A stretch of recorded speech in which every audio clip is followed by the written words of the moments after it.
gracias por asistir, tanto os profesionais dos medios informativos que van a discutir esta información como as persoas que xa a pesar da hora en un día laborable pudieron achegarse para agruparnos e participar e demostrar que o que estamos facendo é unha iniciativa real e auténticamente cidadana que quere ir cada vez máis conectando co sentimento da población de Ferrol, que nos consta, como así incluso alguna enquisa de algún medio informativo se destacou, que maioritariamente entende e comparte a importancia de reivindicar e conquerir que os servicios públicos que presta o Concello a Administración Local sexan realmente de control e de xestión municipal e non que estén, como ata agora, unha boa parte deles, ou prácticamente todos, en mans de empresas privadas que poñen ante todo, sobre todo por diante, o seu afán de lucro, sacrificando non só a facenda local, sino incluso a calidade e a eficacia e o auténtico servicio e a realidade do servicio que tiñan que moitas veces é máis ficticio que real. Para lograr que ese traballo que se ven facendo de fai moito tempo e que vai callando na idea e na mente das persoas de que o público é realmente o eficaz, de que o público é realmente o que debe final, estamos insistindo en que ese traballo sea realmente unitario e plural, que sea algo dende a base, debatido e traballado, e non que aparezca como alguén pode interesar que aparezca como unha simple liorta de debate político ou como un debate estéril sobre o público privado na Estado. En concreto, sabedes que no noso Concello hai un servicio moi importante que está privatizado, que é un servicio de auga, que non renunciamos a que se cumplan os compromisos adquiridos ante a ciudadanía para que revirta o control e a titularidade municipal. Está tamén o servicio de lixo e, en este caso concreto, o que nos motiva xa a actuar públicamente e a emplazar a que o tema se resolva xa é tamén evitar que se legalice por un período de 13 anos un contrato por medio da aprobación do Pleno Municipal, nada máis e nada menos que por 13 anos, algo máis de 13 anos, un contrato de servicio, un servicio tanto de suministro como de mantenimiento. En este caso concreto, é o que vimos a denunciar hoxe e a emplazar a corporación a que, empezando por que ten a responsabilidade do goberno, para que de ninguna maneira se aprobe ese contrato que temos a seguridade, e non só con vencimento, senón a seguridade incluso desde o punto de vista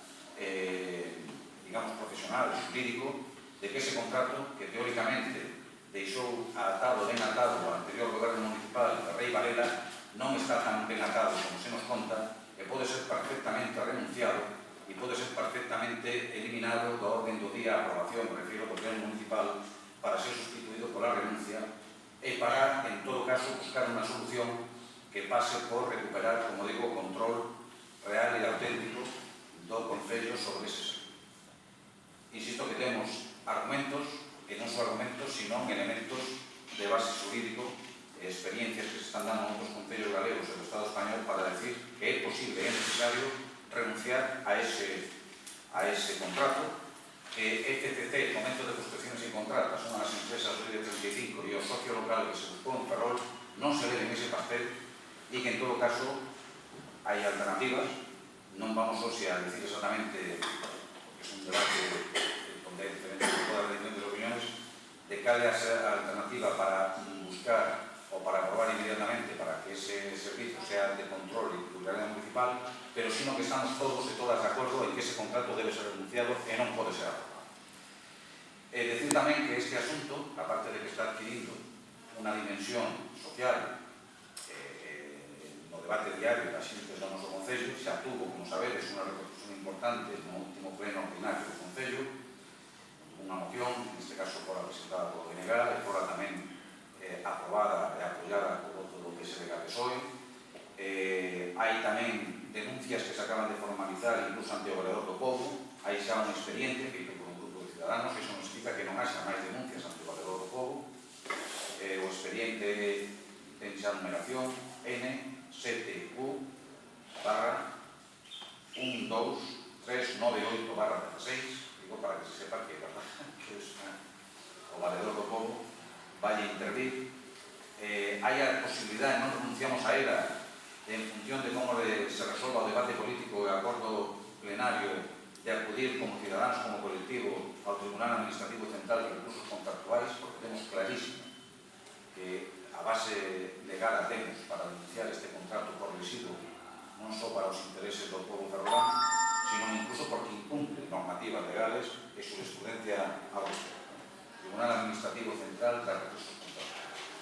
Agardamos non ter que chegar a todos estes procedimentos administrativos e judiciais e agardamos que se impoña a coherencia e o respeto á vontade mayoritaria do povo de Ferrol e que efectivamente este contrato sea renunciado. Vamos a seguir traballando, remato, vamos a seguir traballando para difundir ao máximo a información que temos, para que cada vez máis xente e colectivos saiban que falamos de datos, e falamos de non só de opinión, sino de datos, e insisto, de análises e resolucións jurídicas, e que, por lo tanto, se entenda e se comprenda que si ganamos esta batalla, vamos a por ello, non estamos só simplemente protestando o vallándonos, que las cosas non vayan como se nos había dito que tiñan que ir. Vamos a intentar, e creo que vamos a conseguir tumbar este contrato, pero non nos vamos a conformar con tumbar este contrato. Queremos que as experiencias positivas e a valoración positiva que agardamos da xente de que o que facemos con cabeza e o facemos con razón, irá a seguir insistindo e seguir presionando para que os seguintes servicios que están aí fundamentales, os máis privadas, acaben revertindo de verdade baixo o control e a tutela da administración local, pero neste caso non só da corporación do goberno local, sino realmente con control e participación social. Non só nos conformamos coa titularidade legal, dos servizos públicos da administración local, sino de que a ciudadanía teña realmente control e participación, que é a clave realmente de calquera xestión que se